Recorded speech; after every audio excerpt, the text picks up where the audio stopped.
Paano mo sasabihin ang salitang malaya ka na hindi mo ito sinasabi? Una, ikaw ang aking simula, pero ngayon, dito na nagwawakas. Ikalawa, ito na ang susi para sa ibang taong magbubukas muli ng iyong puso. Ikatlo, aking buwan, malaya ka nang hanapin ang bago mong bituin. Ikaapat, panahon na sigurong bumuo ng panibagong mundo, pero hindi nakasama ang isang tulad ko. Ikalima, magmula ngayon, pareho na tayong strangers with memories. Ika-anim, mula nang nakilala kita, isang masayang panaginip, pero ngayon, kailangan ko nang magising. Ikapito, ang ating kabanata ay nagtatapos na. Mga lesson na lamang ang natitira. Ikawalo, masaya akong minsan naging happiness mo, pero pagod na akong mahalin ka. Malaya ka na, magagawa mo na. Sabi nila, wag na wag daw nating sasaktan ng mga babae kasi babae raw sila. Dapat daw pinapasaya sila at hindi pinapaiyak. Sila ay iniingatan, hindi raw pinaglalaruan. Sila ay dapat nire-respeto at hindi binabastos. Tama nga naman. Di rin naman talaga sila minamaliit at dapat ipinagmamalaki. Huwag nating gawing pansamantala lang kasi deserve nilang pangmatagalan. Sila ay inaalagaan at hindi pinapabayaan. Sila ay inaalagaan at hindi pinagsasamantalahan. Sila ay minamahal at hindi nilolokot iniiwan. Sila kasi ay may halaga kaya huwag ituring na parang basura. Babae kasi sila, hindi volcasil para gawin mong panakip butas. Babae sila, hindi electric fan na paiikutin mo lang.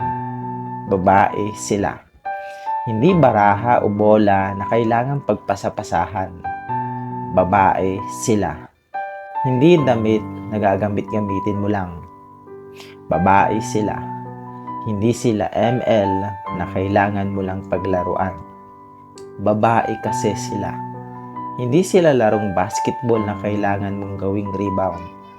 Babae sila, hindi sila jumper para gawin mong kabit lang. Babae sila, hindi sila option mo lang. Babae sila, may halaga sa lipunan. Pero hindi naman lahat ng babae matino. May babae ring manloloko at hindi deserve na pahalagahan. Pero karamihan, babae talaga sila. Ang mga babaeng ito ay hindi lang sila basta babae lang. May tuturing natin silang Wonder Woman. Sila ay maganda, matapang at kakaibang nilalang. Sila yung mga babaeng reyna na walang korona, tulad ng ating mga ina. Kaya kung babae ka, huwag kang magpapadala sa sinasabi ng iba. Kesyo raw, babae ka lang. Babae ka at hindi lang basta babae. Kaya tamang huwag nating sasaktan ang mga babae kasi hindi kompleto ang kaligayahan nating mga lalaki kung walang mga babae. Tandaan mo yan. God bless. Sila kasi ay may halaga kaya huwag ituring na parang basura. Ilang buwan na pala ang lumipas. Ngayon ko lang napagtantong kaya ko na pala kahit wala ka. Kaya ko na pala kahit nag-iisa. Kaya ko palang iparamdam ang happiness sa sarili ko. Kaya ko na palang gawin ang mga bagay na hindi na dumidepende sa iba o dumidepende sa kanya. Ang tagal din pala bago ko natanggap at na-enjoy ang pagiging malaya. Hindi ko na kasi kailangan pang mag-alala sa oras, salita at bawat kilos na gagawin ko. Hindi ko na kailangang matakot sa bawat araw na dadaan, mga problemang dapat lagpasan. Kasi sa tagal ng panahon, kinaya ko lahat ng mag-isa.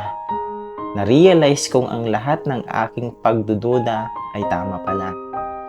Tamang pinalaya ko siya at tama ang palaging ipinaglalaban niya na nagiging away dati naming dalawa, na ako pa ang parang may sala. Napatunayan kong totoo lahat pala ang aking hinala. Nakakatawang isipin na dati ang taas ng respeto mo sa kanya, pero ganun lang pala niya ibaba ang sarili niya para sa iba. Matatawa ka na lang talaga kapag naghiwalay na kayo ng dati mong jowa. Yung tipong makikita mo siyang may bago na, at sa halip na masasaktan at umiyak ka sa sakit, matatawa ka na lang talaga kasi yung bago niya mukhang luma. Ang sarap makalaya sa taong inakala mo minsan siya na, pero mabuti na lang nakalaya ka. Ang tagal din pala bago ko natanggap ang ginhawa ng pagiging malaya. At sa tagal na kinaya ko lahat ng nag-iisa, buo na pala ako bago ka umalis at dumating pa. Salamat sa pansamantalang pagmamahal at masayang paglaya. Tandaan mo yan. God bless.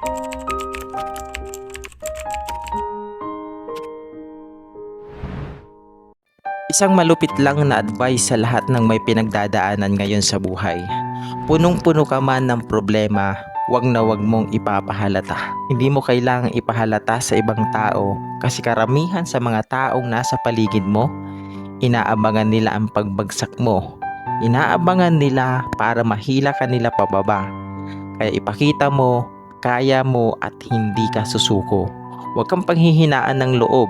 Iyang mga taong iyan na pilit kang ibinabagsak, sila ang gawin mong motivation para muli kang bumangon at umangat sa buhay. Tandaan mo yan. God bless. Sila ang gawin mong motivation para muli kang bumangon at umangat sa buhay.